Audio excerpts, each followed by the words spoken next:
Hey curl friends, it's me, Naturally Sage. This video is in partnership with Napoli Natural. Today I'm going to show you guys how to achieve these results with an aloe vera mask made at home. I'm going to show you guys how I clip the leaves, how I mix the mask, and what I actually used for the mask. So stay tuned. And I mean, look at my hair. Look how moisturized she is. Look how happy she is. Length, check. Density, check. Volume, check, check, check. This was my first time actually making and using an aloe vera mask on myself. So I was really excited that the results turned out so well. But I will say, people make it look so easy to make this and just to cut the leaves and slice the gel out. It was not easy. I had a lot of trials and tribulations through this process. So let's get started. You're gonna need either an aloe vera plant or singular aloe vera leaves, which are sold at some grocery stores like Trader Joe's. Then you're going to need something to cut the aloe vera leaves, so either a serrated knife or some kitchen shears. And then I have me a cutting board, and then I'm going to use my magic bullet to mix all the ingredients together at the end. I've had my aloe vera plant for about 2 years now. Her name is Allie. I've never kept a plant alive this long, so that's really exciting. Probably because they only need to be watered about once every 3 weeks and don't require a ton of direct sunlight. But nevertheless, she's still alive and I love her. So first I am going to cut off these two bottom leaves. They look like they're rotting, and when I got to the gel, it was kind of a yellow brown color instead of the nice clear color that you normally see aloe vera gel. You're going to want to cut about 1 inch away from the root so you give the plant a chance to grow another leaf in that location. Even as I was touching these bottom leaves, I could tell that they were really mushy and yellow, and it wasn't something that I wanted to put on my head. I went ahead and cut off the other rotten leaf so we could get started on our aloe vera mask. So I was trying to show you guys here how thick the root was and how healthy this leaf looked compared to the other one.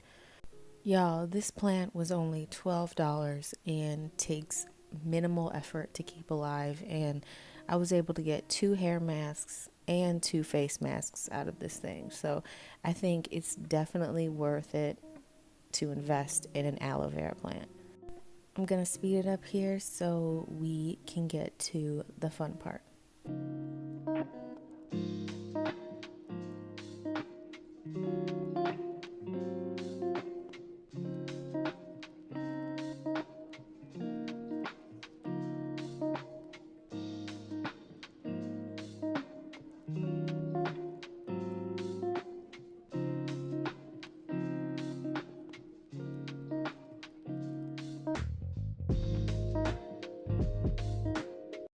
I wanted to take a minute and talk about the aloe vera plant in general because it is one of the most unique plants out there. It is healing for the inside of your body as well as the outside of your body. People use aloe vera juice for weight loss because it detoxifies your body and helps boost your metabolism. Other people use it for sunburn or scrapes and scars, and some people use it for skincare and hair care like we're going to do today. The first thing we're going to do is go ahead and cut off the sharp parts on the outside of the aloe vera plant. If you can't see exactly what I'm doing, don't worry. I'm going to cut to a shot overhead so you can see exactly how I'm cutting these ends off. But you want to get as close to the little prickly part as possible and slowly slice all the way down the leaf as best as you can. One of the reasons so many people use aloe vera for their hair is because it can be used in so many different ways. You can use it as a prepoo, shampoo, conditioner, styler, detangler, and even a growth treatment. Now that I've got all the pricklies cut off, I'm going to go ahead and cut the tail off and make a couple more vertical cuts. And I kept a Mariano's bag near me so I can throw away all the scraps because I am a freak and I love to clean as I go. Speaking of cleaning, aloe vera gel is really sticky, so you're going to want to have a towel down. If I didn't have this towel down, it would have been a complete mess everywhere. Now we're on to the gel extraction part. So I grab my little blender cup and I am going to carefully, very carefully, because these are so slippery, I'm not even kidding, cut the gel out of the leaf and start my little collection. One thing I realized as I was going through this process is that it was going to be easier to get the gel off the leaf with a spoon instead of a knife, because as you can see, it's super gushy, super slippery, and very sticky. I said it once and I'll say it again. This shit was not easy. Everyone had me fooled, duped, bamboozled, because when I watch videos on how to do this, it looked super easy. You just cut it up, chop it up, and get it inside the blender, and that's that. Either way, it was worth it. Right now you're seeing me take my leaf scraps and just kind of rubbing the excess gel on my scalp. I'm not trying to waste anything when it comes to this glorious plant. Okay, I am gonna speed it up a little bit as I cut up the rest of the leaves.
Okay guys, here is that more detailed angle.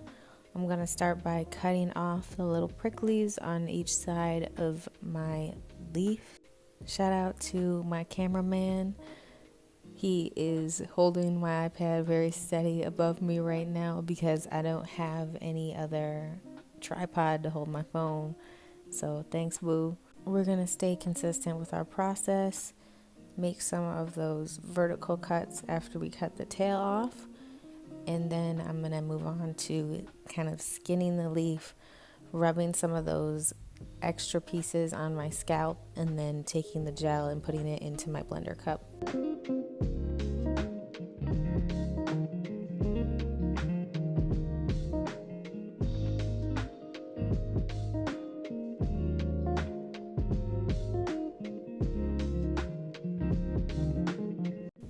This is when I started to realize how sticky aloe vera gel actually is and how much. Look at this. I can't even hold it up because my fingers are sliding everywhere. I'm trying to get that really cool shot that everyone does where they pull the aloe vera leaves apart and you can see that the gel is still attached. But I'm having some major issues here. There we go. You see how sticky that is? By the way, this whole process took me about 4 hours from start to finish. I am a really slow person, so there was no part of this process that I was rushing through.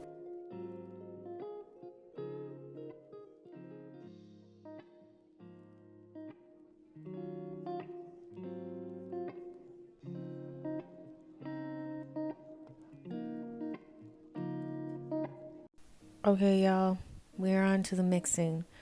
I'm gonna add castor oil because I love castor oil. I think it's really good for my hair. It's really moisturizing, helps my hair grow, all that good stuff. I'm gonna add some more benefits of castor oil down in the description box below if you're interested.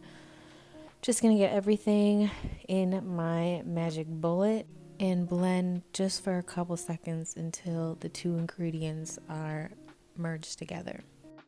At first, I wasn't super impressed with the amount of aloe vera gel that I was able to extract from the leaves, but once I started applying it to my hair, a little bit goes a long way. I was able to use this mixture on my head and my man's head. Okay, let's move on to application. The first thing that I'm going to do is section off my hair. When I sat down to film, I had just cleansed my hair with As I Am coconut co-wash. So this is my hair with no products. Now that my hair is all sectioned off, I took my mask and secured it in between my legs because that stuff was sticky and I didn't want it to go anywhere. I'm going to start by applying the mask to the root of my hair and kind of massaging it at the scalp because, first of all, massaging your scalp alone is really good for blood circulation, which helps your hair grow. If you've seen my other video on how to grow your hair and retain length, that's one of the tips in there. But especially with aloe vera because the properties are really good for your scalp. It helps with itching, it helps with anti-inflammation, and it's also really going to nourish your scalp.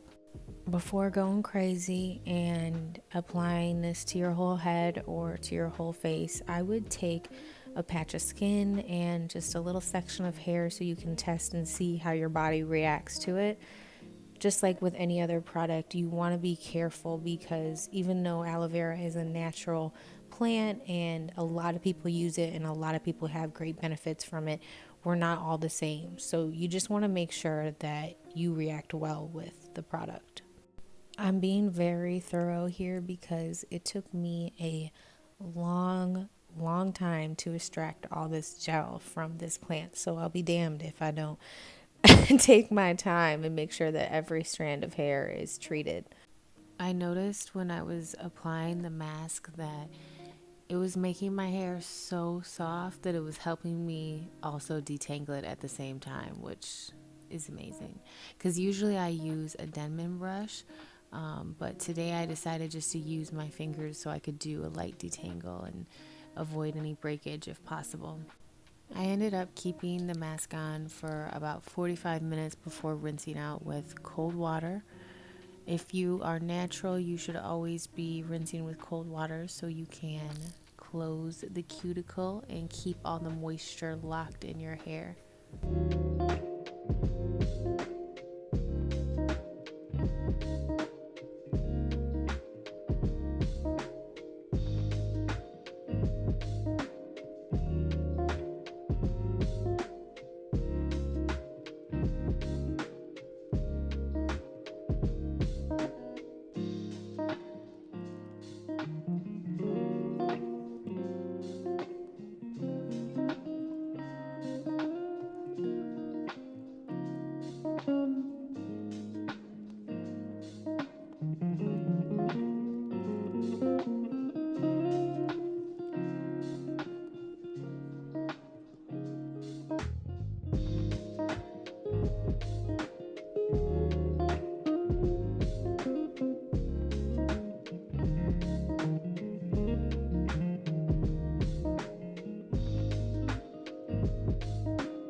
And then we're going to end on this clip again because why not? Look at how moisturized she is. My skin felt amazing. My hair felt amazing.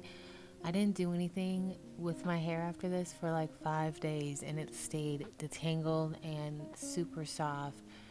It was amazing. All right, y'all. Time to sign out. Thanks for watching. I'm Naturally Sage.